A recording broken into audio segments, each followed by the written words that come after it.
It is day 298 of the Israel-Hamas war, and we open with breaking news out of northern Israel and Lebanon.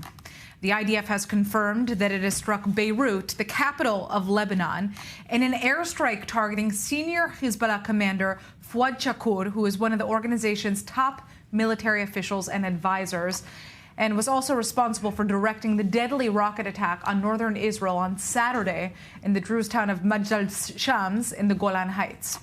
Now, that strike saw 12 children and teens killed, and there are currently 16 other kids who are still being hospitalized, 7 of whom remain in critical condition. Well, there are now conflicting reports as to whether or not Shakur was actually killed or in this Israeli airstrike, or whether or not he is alive, with the Saudi Arabia news outlet Al Arabiya most recently reporting that he was killed and that his body is now in a local hospital. There has been no official comment at this point from Hezbollah or the IDF about whether or not he was taken out. And turning now to our correspondent, Zach Anders, in northern Israel. Zach, give us a sense of what is happening right now on the ground in the north of the country. Have you been able to speak to any residents, perhaps, who are concerned about what the fallout could be?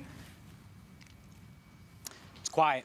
It's very quiet. Last attack was registered at 6:35 here local time. That was around the same exact time when this airstrike took place in Beirut. Now, Hezbollah has been still posting on their channels, but nothing pointed about the attacks that they've carried out. They've claimed responsibility for 11 today, but since then, it's been relatively quiet on their part. Now, I've been doing some background on this in anticipation that there could be something that takes place in Beirut. Well, we've seen a strike very close to this location. The images by one of my colleagues has been geolocated. We are able to pinpoint where exactly this is in the Dahaya neighborhood in southern Lebanon, but still north of the airport. Southern Beirut, still north of the airport, where this airstrike took place, right next to a hospital, and within under 0.4 miles away from the airstrike on January 2nd that killed Salal al-Rui, one of the founding members of Hamas.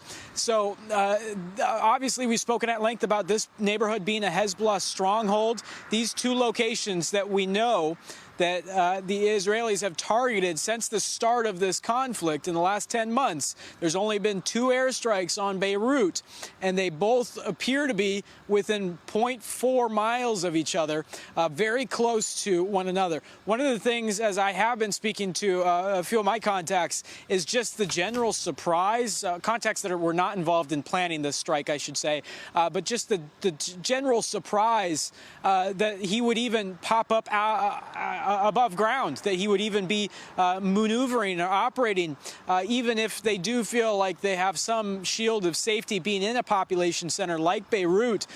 Still, everyone seems to be a bit taken aback by that. And also an acknowledgement that if he is confirmed killed, that this is an enormous get, especially considering that he sits on the Council of 7, reports directly to Hassan Nasrallah, been a confidant of Hassan Nasrallah, leading by his side for decades. The U.S. is probably extremely happy, considering he played, the U.S. State Department says, a key role in planning the Beirut barracks bombing that killed over 270 American Marines back in 1983. So this is what could be really a landmark moment here, but we need to pay really close attention to whether or not he was actually killed. Hezbollah will certainly, for any of their members throughout this conflict, have had huge, enormous funerals through the streets of these towns and villages in southern Lebanon or in Beirut. So we'll certainly pay close attention to that if he's recognized and memorialized like a martyr. But I think for somebody of his stature and of his leadership type, Hezbollah is just as happy and just as satisfied with having him become a ghost-like figure where none of the players involved know whether or not he's alive or dead. We've seen Hamas do that with Mohammed Def. I'm sure Hezbollah would, or is certainly contemplating, if he is dead right now, whether or not to ever acknowledge that he has died. All right. Well, I'd like to thank you, of course, for joining us, Zach, live from the north of Israel. It's been quite quite an intense day in the region. We're going to be discussing later on the news that we have about the Israeli citizen who was killed by a Hezbollah rocket barrage in a kibbutz near or in the area of the Galilee Panhandle. But I'd like to turn now to an update from the Israeli government. There has been a directive to hospitals to remain on high alert and to prepare for the possibility of incoming casualties following concerns of a retaliatory strike by Hezbollah. And this comes after residents of multiple Israeli northern communities were also directed to stay in their bomb shelters for the time being. I'd like to turn now to our Middle East correspondent, Ariel Oseran. So do we have any kind of clear direction from the Home Front Command as to what Israelis across the country need to be doing to prepare? And also, what is believed to be kind of the target point for Hezbollah in a retaliatory strike? Well, so far there are no special announcements following the advisory by the local councils, not the IDF, to stay in the bomb shelters or in the vicinity of the bomb shelters. I think the IDF is waiting, kind of like all of us, for official confirmation that Fouad Shukr Haj Muhsen was indeed eliminated. I think there will be a response regardless, because Israel's striking in Beirut, targeting Hezbollah senior official. That's something that hasn't been done before. As Zach rightly described, Israel did eliminate Hamas's number 2 in a drone strike in Beirut, but that's not Hezbollah's, own blood. So I think the results of this strike that are still being, as you said, there's conflicting reports regarding the status of Haj Muhsen.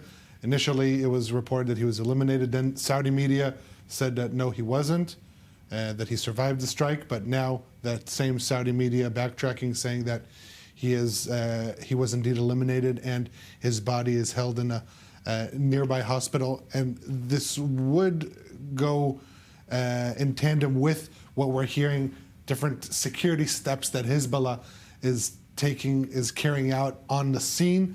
Really in the initial minutes following the strike, reports that Hezbollah was blocking access to the road, that the body that was taken away was covered in a way that no one could see what was going on. If we're looking at the latest update, according to Lebanon's health minister, this is the current results of the strikers. 1 person dead, 3 are in critical condition, and 32 people were moderately to lightly wounded. All right.